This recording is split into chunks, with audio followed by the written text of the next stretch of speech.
Welcome to the Prevent and Perform podcast, episode 5. Today, my guest is League One footballer Josh Earl.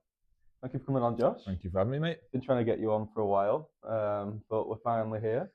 So yeah, you've made 74 appearances for Preston, 72 for Fleetwood, and 72 for Barnsley. So that's quite a few appearances over the years. Yeah, I've had a decently long career now. I'm getting to sort of my peak years in football, and I've played for a few clubs, a few more than that as well, and yeah, it's been good so far. So obviously, a lot of people, a lot of the fans only see the finished product, if you like. But I want to know about the hard yards. Was it difficult when you were younger? Yeah, it's not an easy sport to get into. There's a lot of stress on like family and people around you and stuff like that as well, all throughout your career. It's tough when you're younger, all the cliche stuff like missing out on stuff on Friday nights when you've got a game on a Saturday and things like that. But overall, it's been well worth it for me, and I've enjoyed every bit of it. Like you said, the hard yards are more down to like your family and outside of it, really, when you're younger. Yeah. So you mentioned family. You've also got a brother that plays football. Mm-hmm. Did that kind of push you along the way? It definitely helped. There's times where we'd be playing in the garden, or we both played for the same club as well. We were younger, which made it a little bit easier for mum and dad. But yeah, having a brother who's played football has definitely helped me massively. He's someone I can talk to as well about stuff. And he understands it a lot more than other people do, which is nice. Yeah. So at Preston, he was a couple of years below you, was he? Yeah. Yeah, he was. We sort of came.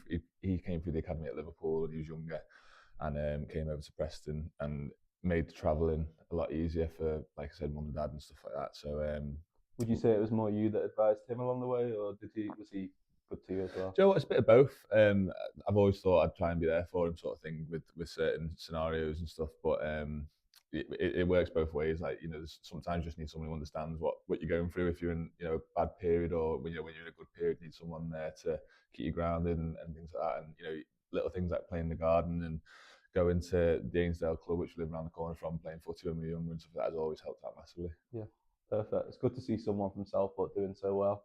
I know I had someone on the last week, Nathan Fletcher, who's from Southport, doing really well in the UFC world. And no, it's good that we've got that representation in football as well. Just touching on kind of how much of your life is dedicated to preparation and recovery now, would you say that's a huge part? Yeah, definitely. As a footballer in the EFL, there's a lot of football matches all the time. You play Saturdays, you play Tuesdays. A lot of the time, it's very rare that you have a Saturday to Saturday like break. So recovery from games is the most important thing.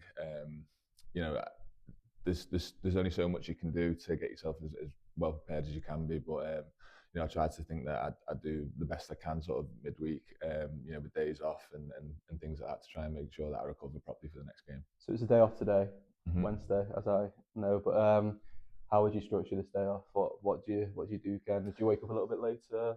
Yeah, I try and stay in like a similar sleep routine throughout the whole week, just because it's difficult sometimes when you have a match that's maybe down south or far away. That you're getting back late on a Tuesday night or early Wednesday morning, stuff like that, from a Tuesday night game. So I try to keep my sleep structure quite similar throughout the whole week.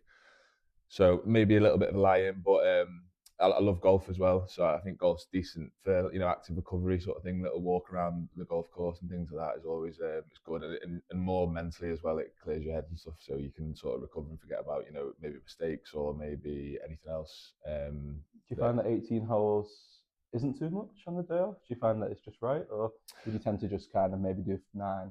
Yeah, it depends. It's very dependent. Now winter's coming up, probably into 9, but in the summer, like I love it. I do really enjoy it. So it's something that takes my mind away from football, but also you get a little bit of a walk around, you get your legs moving again on the day off, which is always good, better than sitting down and not doing anything. Absolutely.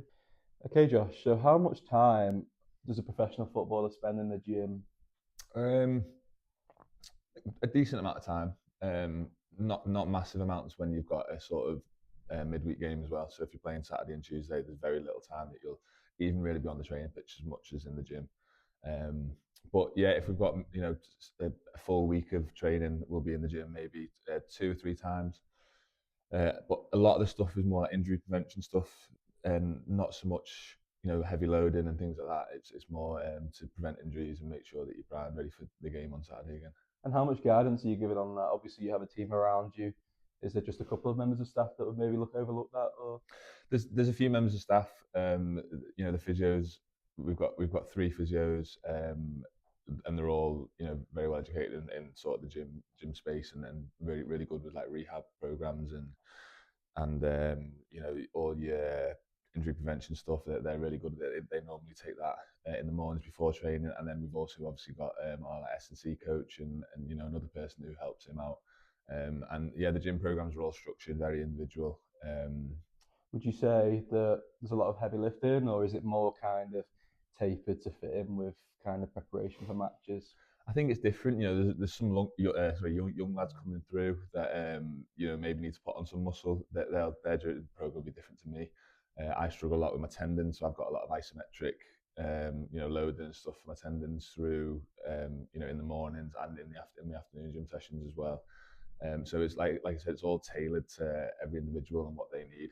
Which tendons? Just touching on that in a little bit more detail. Is it patella Tendon, tendons? yeah. So I struggled quite badly for the last couple of years, just with tendonitis and those sort of things. But currently just trying to load them more to reduce the pain and You definitely see an improvement with that, yeah. yeah. I think I went through a bit of a stage where I didn't probably quite do me rehab properly for them, but as you get older and you get a little bit more mature, you realise that these are the things you're going to need to keep doing to prolong your career as long Absolutely, and I bet if you were to not do them, they just keep nagging you and nagging you. It's no good for anyone, is it? No, it's almost to the point where it hurts everything outside of football as well. It's not even football that you worry about. It's about getting out of bed in the morning without pain in your knees and stuff like that. So it's definitely something that you need to keep on top of if you've got these little niggles. Yeah. So in football, I imagine a lot of players go through setbacks. Whether this is, maybe being released from an academy, or an injury that keeps someone out long term. Over the years, what would you say your main setbacks have been, and how did you overcome them? Yeah, I've had many setbacks in my career, as well as a lot of good times as well. But yeah, even little ones as a kid. I got released from Liverpool at a young age. I was at Preston and thought I was signed for Liverpool again later on when I was about 14, 15, and nothing ended up happening there. But like these are things that as a kid, it's tough to deal with. You don't know like where you're coming, where you're going. Especially as a Liverpool fan, like yeah, of course, yeah. That was huge at the time. You doubt yourself a little bit at times and stuff like that. But I think football's one of them sports as a kid that you just love doing. So no matter where you are, where you're playing it, like you'll always be happy. I've had a lot of injury setbacks in my career that have kept me sidelined for a few months. And again, to get through them, it's just making sure that you have a decent team around you. Like Louis will have helped me a lot through them. Mum and dad, all friends and family and stuff like that will have helped me a lot through those difficult times. When was the most recent one? Most recent injury? I've had little niggles last year at times, but I'm mature enough now to just deal with them. Not too long periods. I think my most previous one was probably my ankle when I did it at Bolton.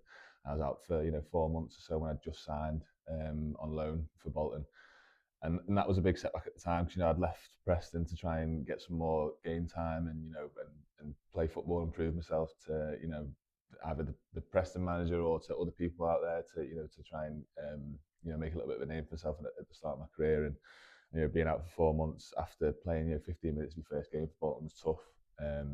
But it's just one of those things that footballers have to deal with. Unfortunately, it's part of the sport. And I do believe that once you sort of get through those phases of your career, that it does make you stronger mentally and physically at times as well. For sure, I like the saying that it's not it's not kind of like the mistakes that we make, but it's how we bounce back from them, isn't it? Yeah, no, definitely. I think that's quite important to say in football as well, because you will go through a lot of tough times, but what shapes you is literally how you bounce back from them, which is defines you really, doesn't it? Yeah.